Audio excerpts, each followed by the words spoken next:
Welcome to the Filmistines, the double feature podcast. Join us as we unravel the interwoven experience of the continuous conversation of cinema. Take part in pairing movies with their cursed counterparts, movies that share DNA, or even pairing questionable duos by joining our Patreon at patreon.com/filmistines. We offer tiers at the $1, $5, and $20 level, where the $5 tier grants the ability to request films to further the discussion. So grab some popcorn, sit back, and get ready to join the 100-year conversation. This is the Filmistines, where movies are more than just entertainment, they're an experience.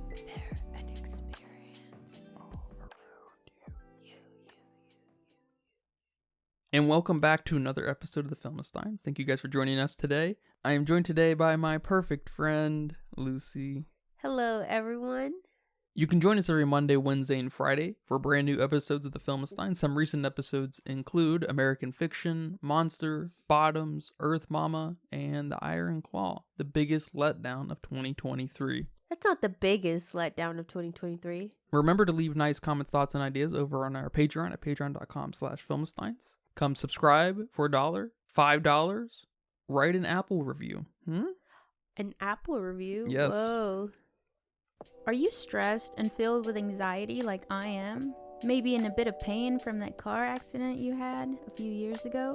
Well, the sponsor of today's episode, Hempville CBD, has us covered. They have the highest quality products created by chemists and doctors. Hempville carries everything from CBD to THC dispensary grade without those despicable dispensary prices. Order your Delta 8, 9 edibles and vapes along with the THCA flower and get free shipping when you spend $50 or more at hempvillecbd.com. Check out the link in the description for more details. But today we are discussing Wim Wenders' 2023 film, Perfect Days, about a man cleaning toilets. I just wanted to start off by saying that I liked this film very much. I liked how simple it was. I like how vague everything was and how we resisted on giving too much texture at any moment to our main character, Hirayama. I like this insistence on the world moving around you, no matter how much of a routine and control you might have on one's life, right? I like this weight of, like, trying to figure this guy out. I like how inviting this man is, right? And how receptive he is to the world around him, you know? Yeah.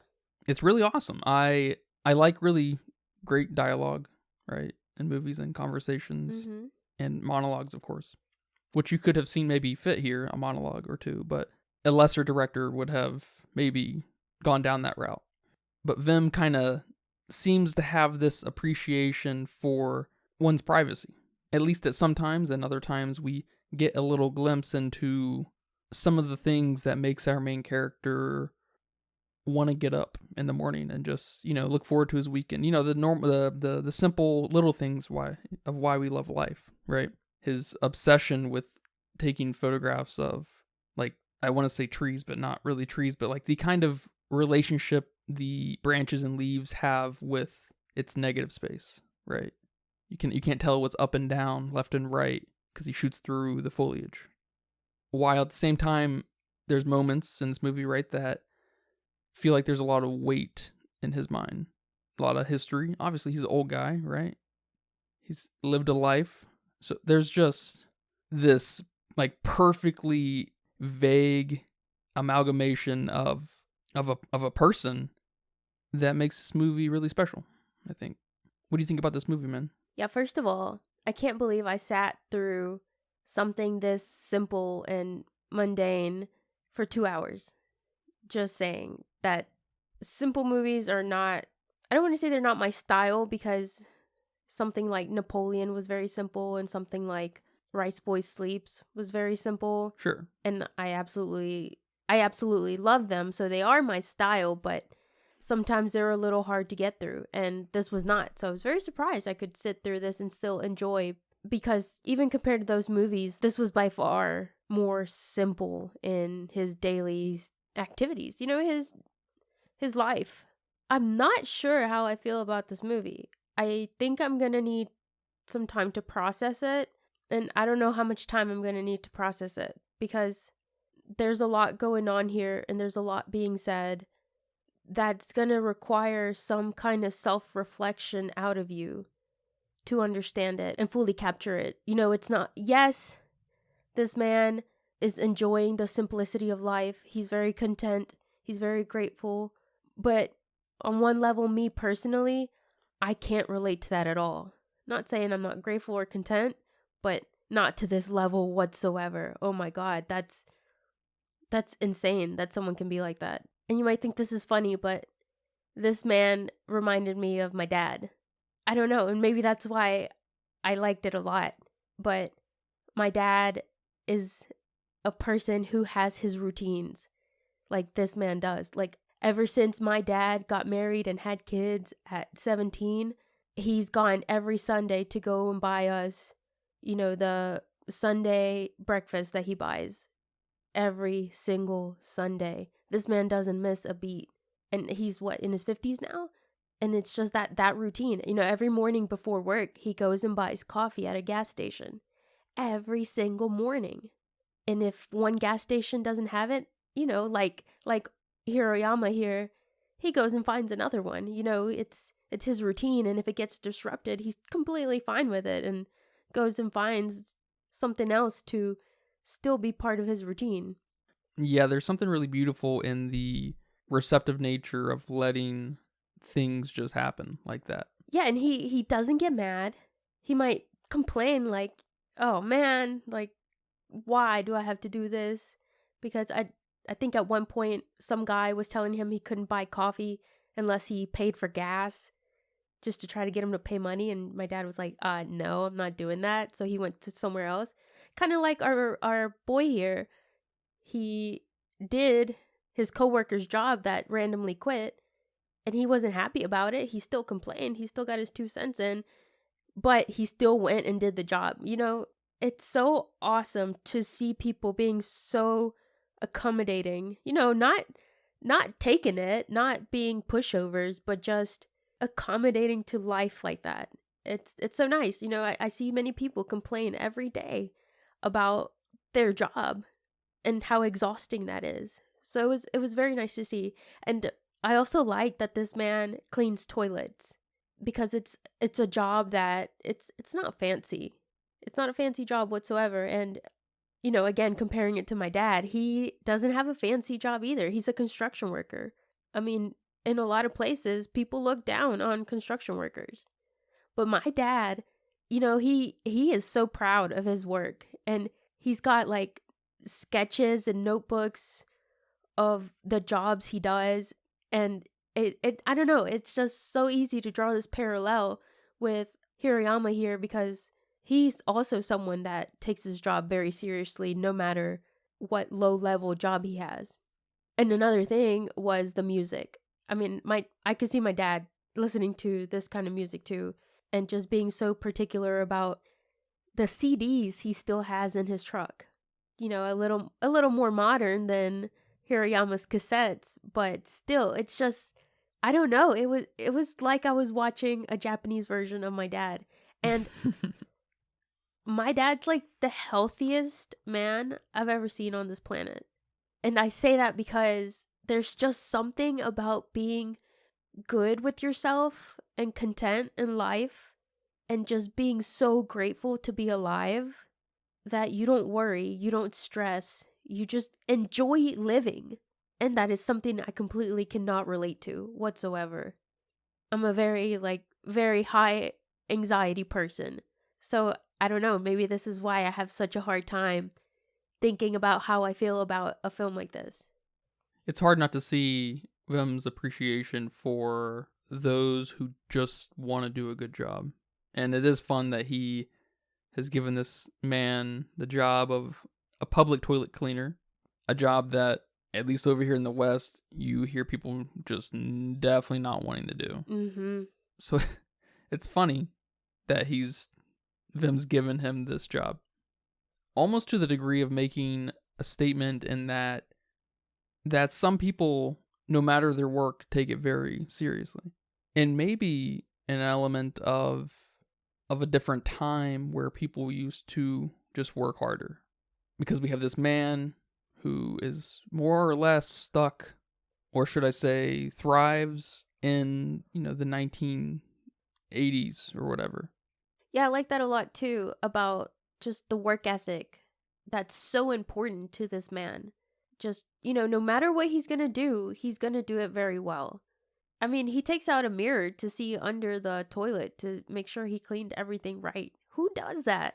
And he's just so calm and patient with people just barging in and having to use the bathroom. I mean, these people don't even have the audacity to say, "Oh, I'm sorry." Like, I feel like maybe somebody like me and you would do that if we see a janitor cleaning the toilet. Would say, "Oh, I'll come back," or yeah, I don't know.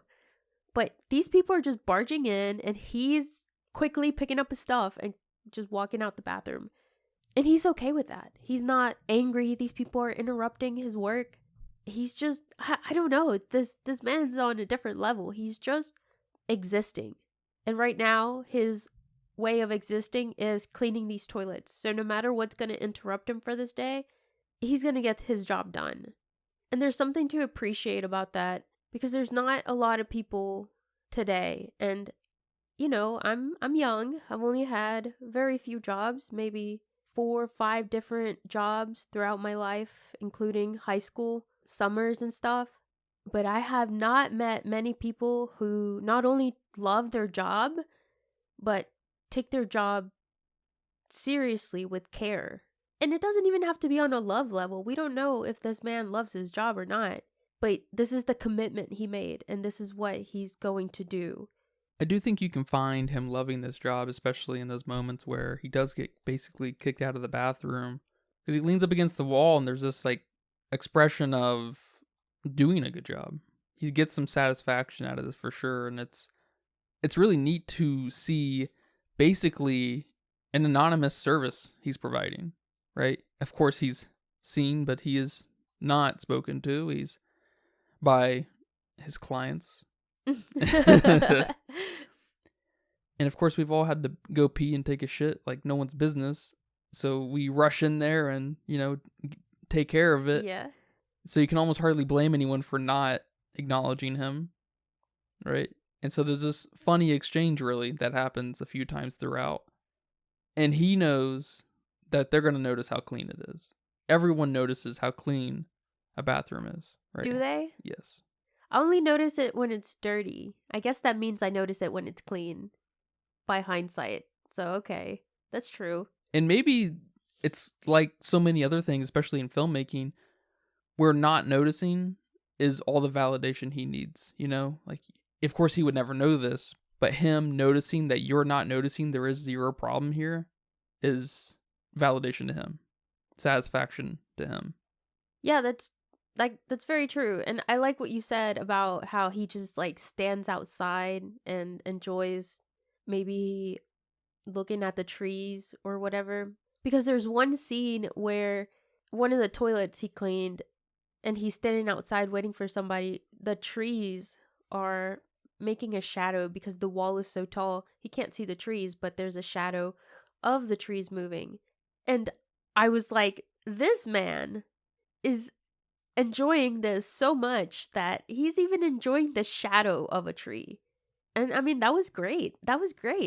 See, and that's why I say less of the tree itself and more of how the tree just is in the world and how it interacts with itself and the negative space around it, and the wind, of course. And that obviously makes a shadow at certain times of the day. Yeah. Of course, too, I like that he photographs the trees. And it's funny how he does it. I mean, he uses an old camera, gets it developed and everything. It's fun and always, it shows his way of doing things. But he takes the photos in a way like he doesn't want to surprise the tree. He tries to sneak a photo of the tree when it's not looking. Capture it in its most vulnerable state kind of thing. And yeah, and there's something to be said there, because he also does that when his niece is there and she's looking at a tree and I think she's just touching the tree, admiring the tree, and he snaps a picture of that. He doesn't tell her to pose. Nowadays, a lot of pictures are very planned and propped. So there's something very nice about that, about just capturing it, not only in its natural state, but as it is, as it's being. As the natural experience happens, it's just totally unmolested and unforced. Yeah. As a bigger picture here, I like to think about if we're even capable of doing this as a society, as a generation. And he has one quote that he likes to say to his niece about now is now and later is later, kind of teaching her to live in the moment. And, later will come. But right now we're just going to, focus on our bike ride and focus on being with each other or whatever. And reading a lot of reviews about this movie, almost everyone has stated, yeah, I like this movie because it makes me think about that I need to do that too. But I don't know, is that just something that people are saying just because you are now watching this movie and thinking, oh yeah, I should do that, I should live in the now? But I don't know. This might just be me, but this generation, especially with social media, is moving so fast all the time. Like, you have to plan ahead. You have to schedule things that I don't think we are capable of living in the now. That's not a thing that can happen. And it's very rare. And it's so awesome that there's people out there that can live like that. It's not unlike these things we talk about with different mediums of storytelling, where there's just different lifestyles and mediums of art that come with certain baggages and different restraints. In some lifestyles, sometimes it's out of your control. Sometimes you live in Los Angeles, the United States, right? Or sometimes you live in a farming town in Japan or wherever, I don't know, just a very rural area, place where you might not get Amazon delivered at, right? And there's different ways of being that come out of those different kinds of societies. It's very relative, I guess is what I'm saying. Which I guess makes it especially kind of funny to see a man in Tokyo able to hold on to some of that simplicity, right? Right. Because I feel like someone our age having that kind of job, which we kind of have a little representation of that here in the movie. Maybe if we're not as crazy as Takashi, but thinking me, if I had this job, I would definitely have headphones on. Or maybe have, a video playing in the corner while I clean the toilets. Or just something. It reminds me of how around 2013, 12, maybe 14, we entered this phase of like practicing mindfulness and different types of meditation, where it just became this trendy, phasey thing. I think it still is. I think we're still in that trendy thing, yeah. But like so many things, I feel like in the United States, it became less of a train of thought and more of a personality. And what I mean by that is I think people, including ourselves, tend to get lost in just the commerce of things, including stuff, your PlayStation, your Apple shit, of course, but also ideas. Like, how if you're conservative, it defines everything about you, Same thing with liberal. Not really, but that's how a lot of us approach the world.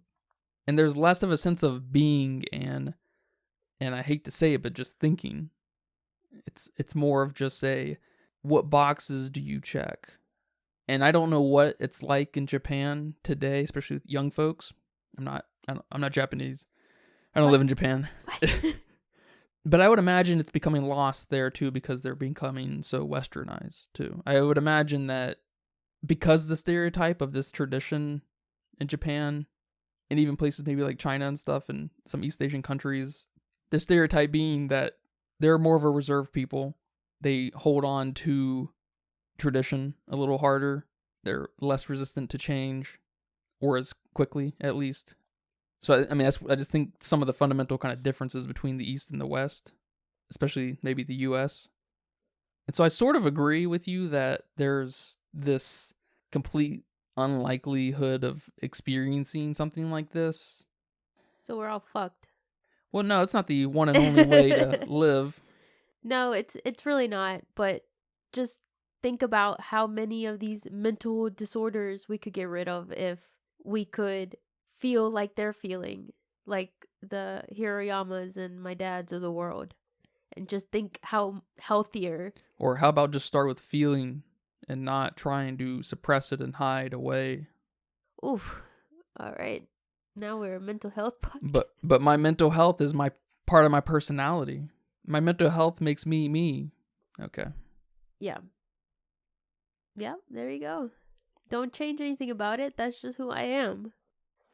To pivot a little bit here, I absolutely love the almost childlike traits we give him and just how wholesome some of these moments can be.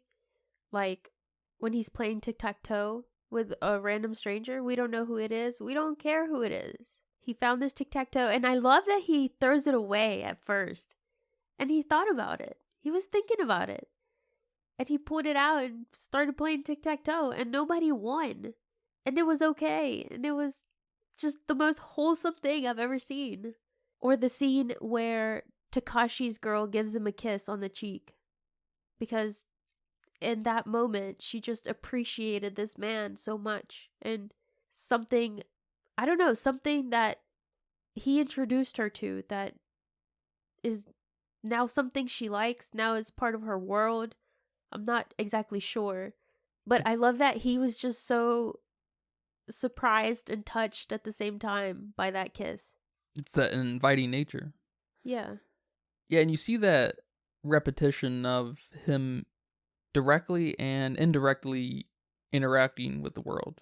Sometimes he's like, no, and then he changes his mind, like with the tic-tac-toe, or when, he wants to go to his restaurant and he sees the restaurant owner and her like ex-husband hugging or whatever, and he's like, oh shit, I'm just gonna walk away from this. He just, and it's a fun kind of miscommunication ultimately, but it's kind of like Vim, where there was that urge to like, gotta give someone some privacy here, kind of thing, right? Yeah. And the universe kind of came crashing down on him in a funny like situation where her ex-husband thought that was her new boyfriend or whatever, and he was like, oh no, got the wrong idea. And it's just funny how receptive he was to that, and then he started playing with the guy. Yeah, and that's another of those. That's another example of that childlike trait where this guy just told him some big news, some awful news, some life-threatening news, I guess, and they're over here playing shadow tag to distract him, to just make him enjoy the moment. Who does that? People who understand how fundamentally important play is. And it's so fucking good. It's so good.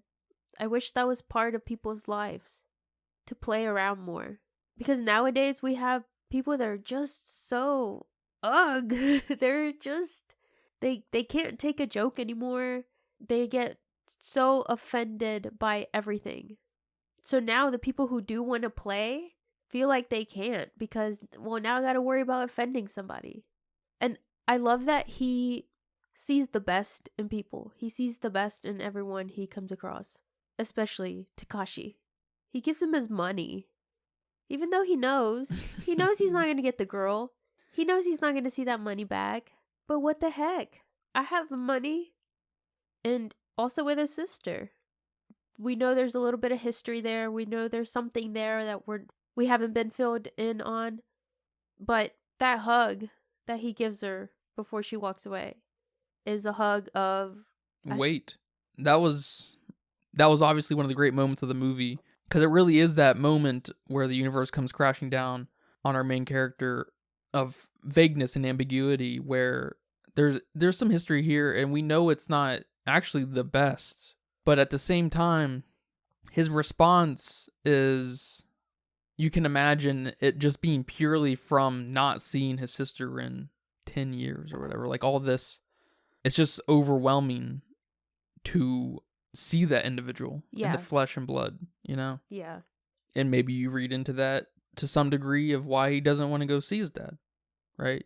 Not really important. But it does show you that, no matter how collected an individual is, how meditative they are, there's weaknesses in your armor. Not that he's kind of building up a wall. It's almost like he's so okay with himself that he's going to express himself no matter what that feeling is going to be. People that are content in life enjoy all the moments, even the little moments, even the sad moments, even the waitful moments. And he's just expressing himself. Because right after he catches the restaurant owner and her ex-husband, he goes out and buys some beer and some cigarettes.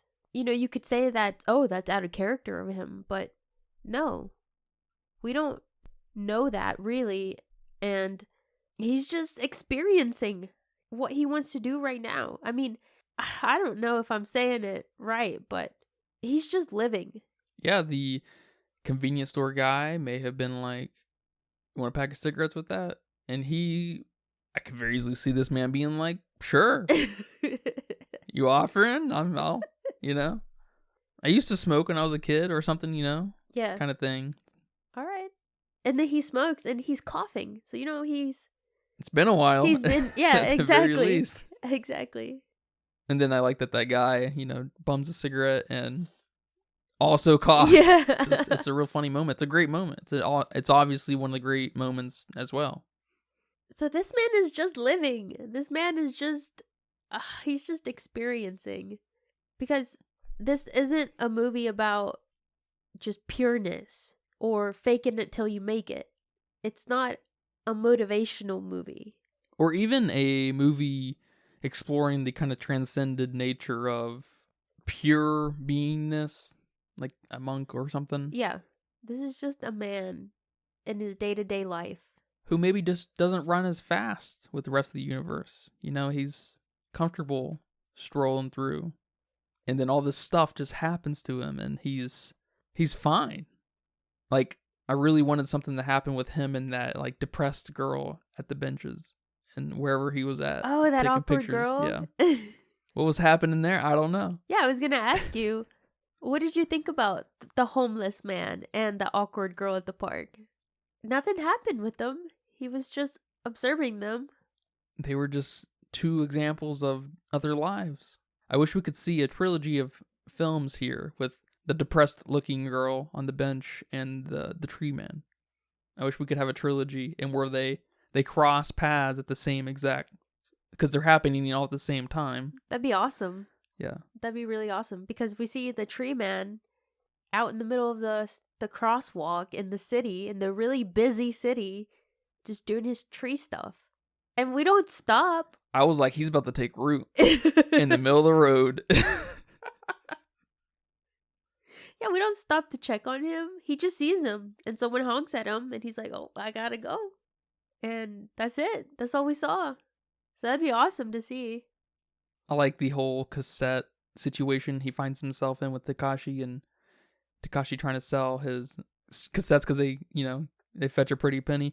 It reminds me of the cigarette scene, or how he got the cigarettes most likely, where he kind of just got brought up and he was like, yeah, okay, sure. And then, of course, there's this resistance to selling the cassettes because they're part of his routine, first of all. They're his thing, books, cassettes, taking pictures of treetops. And his plant, his babies.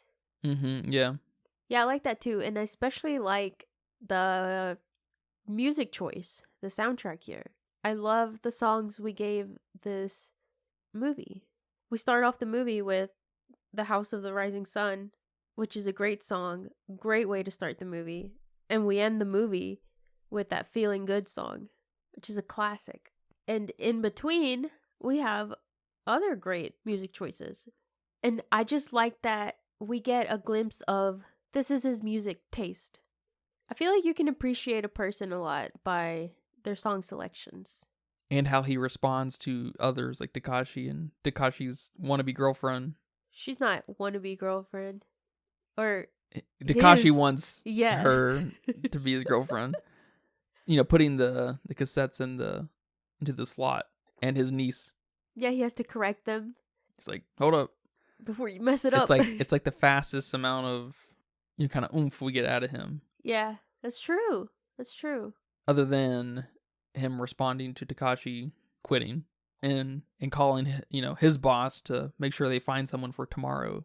Yeah, I thought it was funny that the girl who showed up to replace Takashi was like in tip-top shape. She's ready to work. She was there before him. I was like, all right. I like that. I like that too. And I think he liked that. Yeah. He was like, all right. This is not Takashi for sure. Another one of those wholesome scenes that I really like was when he went to the bathhouse with his niece and they were leaving. And we get a shot of the old man smiling and kind of confused on what's going on here, but just so, I don't know, so appreciative that he has family. So I don't know how to describe that feeling that I saw in their faces, but it was just so heartwarming and wholesome to watch that. That was good. That was a nice little touch. I also like that he made his bed as soon as he woke up. Like, into his rising action of rising out of bed, he is folding his blanket. Who fucking does that? I have never seen that in my life. I am just tangling myself in my blankets as I get out of bed after snoozing my alarm like 30 times to run to my computer so I can log in for the day because, you know, I work from home. But this man is just waking up, which I guess also speaking of him waking up, I love that his dreams are a reflection of his daily life. It's like a subconscious dumping. I like that too a lot. I didn't know if I was going to like those after the first one I saw, but really thinking about the movie. He's not hung up on stuff. He's not letting things control his life internally.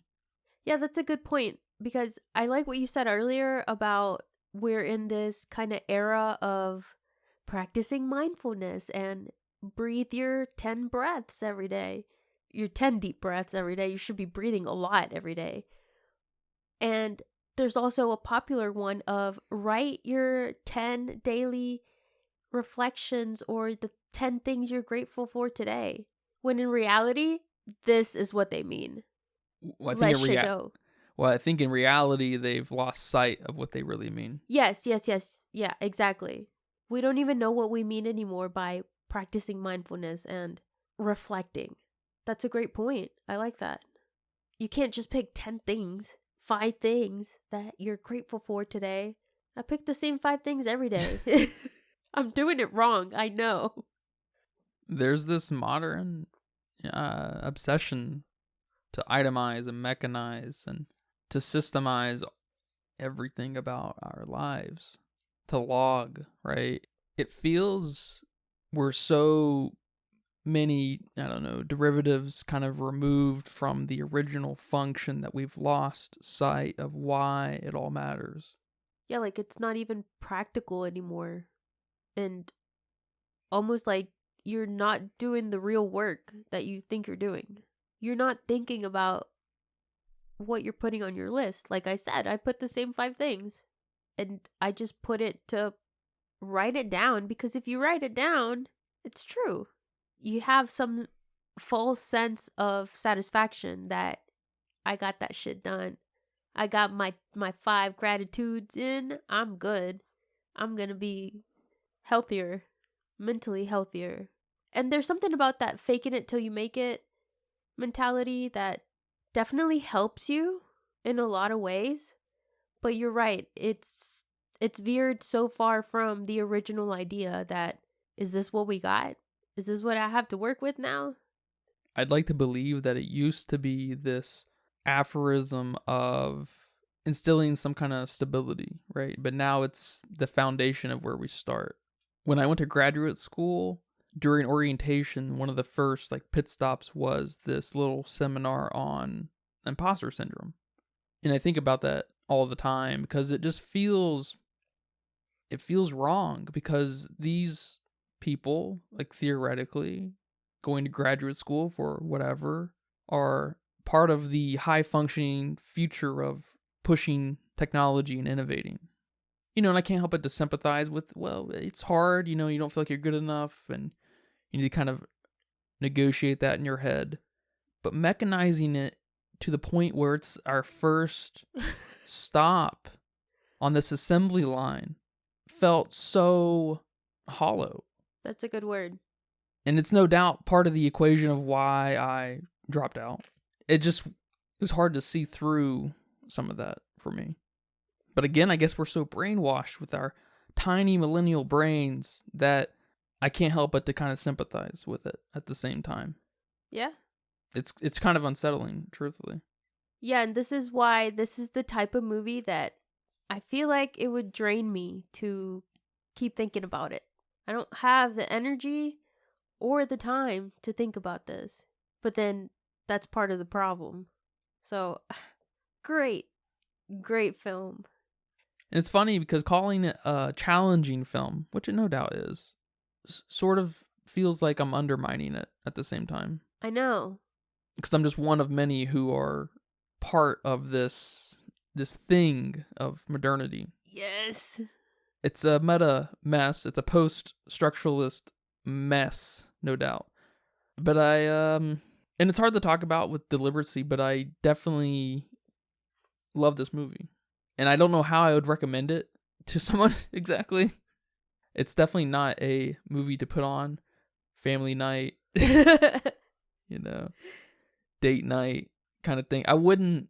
Not unless you're trying to test her. Exactly. I will say it makes me want to watch Wim Wenders' filmography for sure. I know it was supposedly like technically new territory for them, they said, but I'd be curious to know what that means exactly.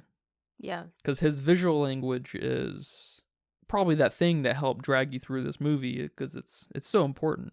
If that visual language can speak to you, the movie it'll take you pretty far. There's a lot of mileage in that. Unlike Earth Mama, Earth Mama's got a similar kind of minimalistic thing happening, but the visual language is, radically different, obviously, and it didn't click with you for the most part. Yeah. And then characters are, the next hurdle for sure, and our main character here is much more inviting than Gia was in Earth Mama, so. At the end of the film, when our main character and the ex-husband of the girl have that interaction, he lets him know that he's got cancer and the cancer's terminal. He asks him if shadows get darker when they overlap. And I'm racking my brain on what exactly was the point of him asking him that. If that was just the McMuffin to get them to play shadow tag, or to get them to be silly and, well, let's interact it. Let's see what happens. Get over here. Look, get your shadow on my shadow. Or if there was a darker meaning behind there that I can't quite interpret in my brain. Like, do darker days just get darker because he's in this state of mind? There's something to that. I think the intention of the whole movie is to find something for yourself, like most great movies, of course. But Vim is very sure to never reveal too much.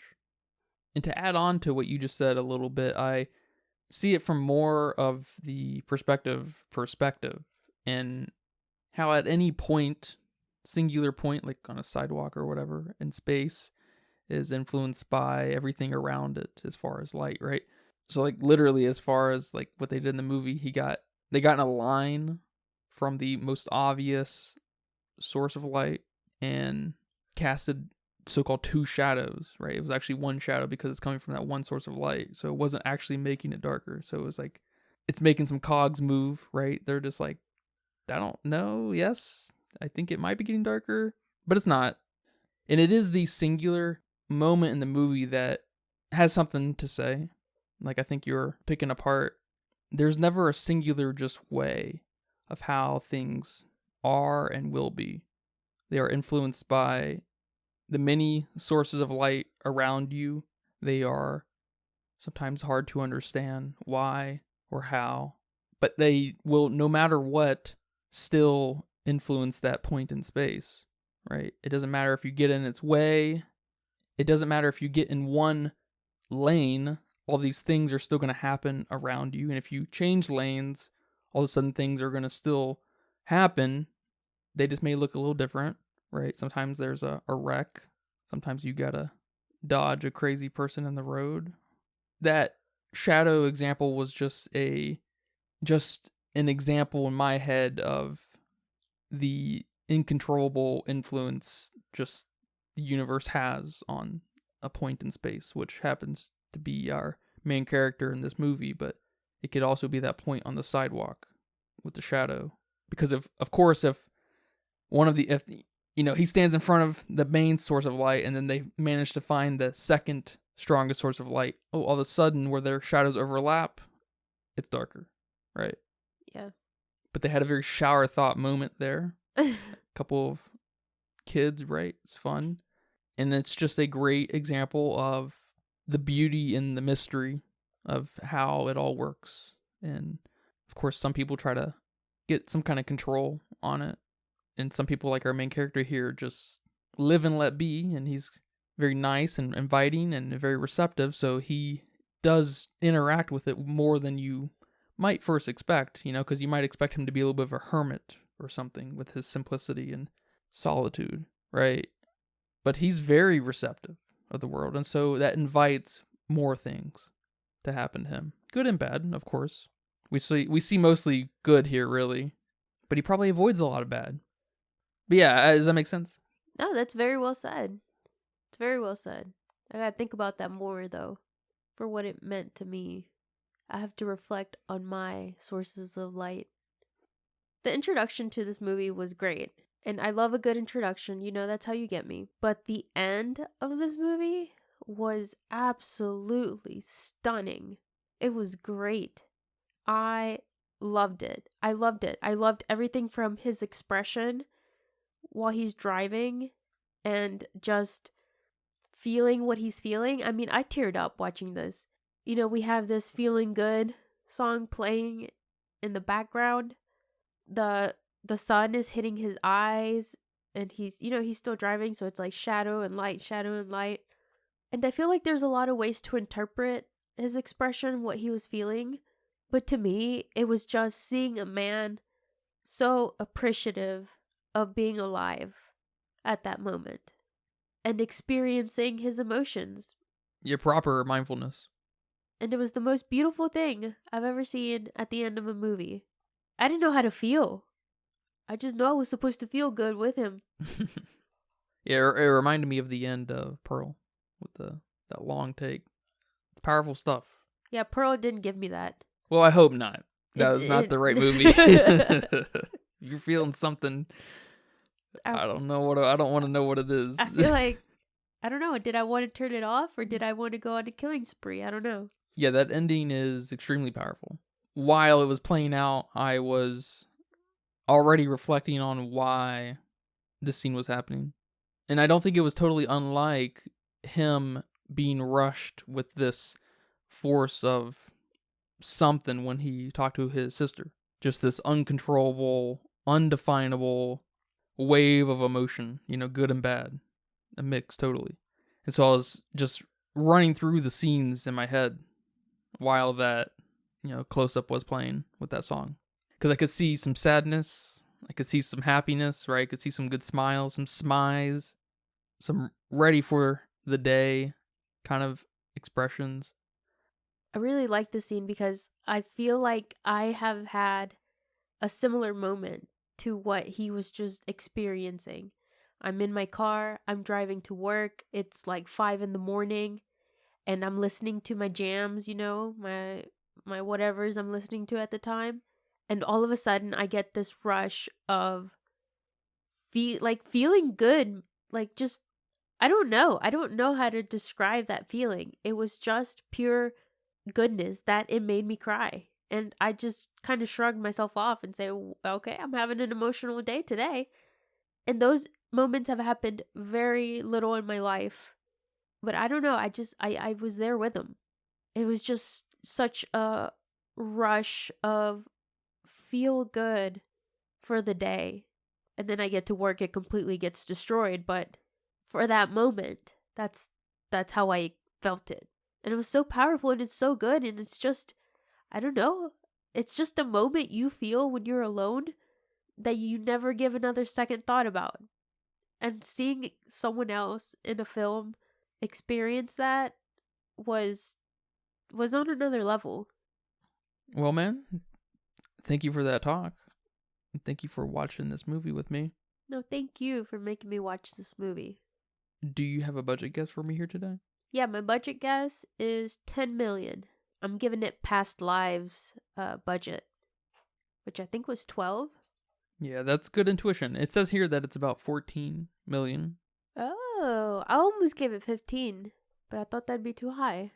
And it went on to make about 24.3 million. That's good. Is that good? Yeah, I think that's pretty good. Apparently it's Wim Wenders' biggest box office hit. So that's awesome. Congratulations. But now, for the moment you've all been waiting for, over on Letterboxd with 109,000 people. Nice chunk of folks. The consensus is a 4.2. Wow. Good. Well deserved. Of course, and it's funny that it just screams that thing you were talking about where people get it. People want to be like that. People want to be humbled and appreciate the world we live in a little bit more. And so, of course, they give it a 4.2. It's sort of the kind of movie where it's just, we don't deserve it. We don't deserve this movie. You know? It doesn't deserve a 4.2. It doesn't deserve any score. And in a way, it's, I don't know, maybe a little embarrassing to try to quantify a thought in that way. Yeah. Yes. But because I am a millennial and I have a soft brain, I don't really know how to score it. Same here. I'm struggling. And I'm struggling with my thoughts on this film. And I feel like this is one of those movies that you've talked about before that will just randomly pop into your brain. And now you got to think about it. Especially because I see my dad in this movie so much. And my dad is an enigma. My dad's I am a very anxious person due to my mother. I love her, but I am. But my dad is the reason why I can still find happiness in life. This man is proud of anything we do in life. Anything. He's just happy every one of his kids, everyone around him is living. That's it. That's all he wants. And there's something there. There's something there for me on a very personal note for this movie as well. So I too cannot whatsoever begin to give it a score. I'm curious what happens when it wins at the Oscars for international film. Is that all it's nominated for? I think so. It's the only, I guess, speech that I'll be looking forward to. I hope you guys enjoyed this episode of the Filmsteins. Remember, we post every Monday, Wednesday, and Friday over on patreon.com/Filmsteins, Google Podcasts, Apple Podcasts, Spotify, Pandora, all the goods. Thank you guys for all your support. Go subscribe. Leave nice comments, thoughts, and ideas over on our Apple reviews. Go request a movie. Good movies only. Yep. But until next time, take care. Bye-bye. Bye-bye. And that's a wrap for today's episode of the Filmsteins. Thanks for tuning in and joining us on our cinematic journey. We hope you enjoyed the discussion and gained some new insights and perspectives in the world of movies. Don't forget to subscribe to our podcast on your favorite platform, especially Patreon at patreon.com/Filmsteins, and follow us on social media for more film-related content. We love hearing from our listeners, so if you have any feedback, suggestions, movie recommendations, or book recommendations, please feel free to reach out to us. Until next time, keep watching and keep loving the magic of movies. This is the Filmsteins, signing off.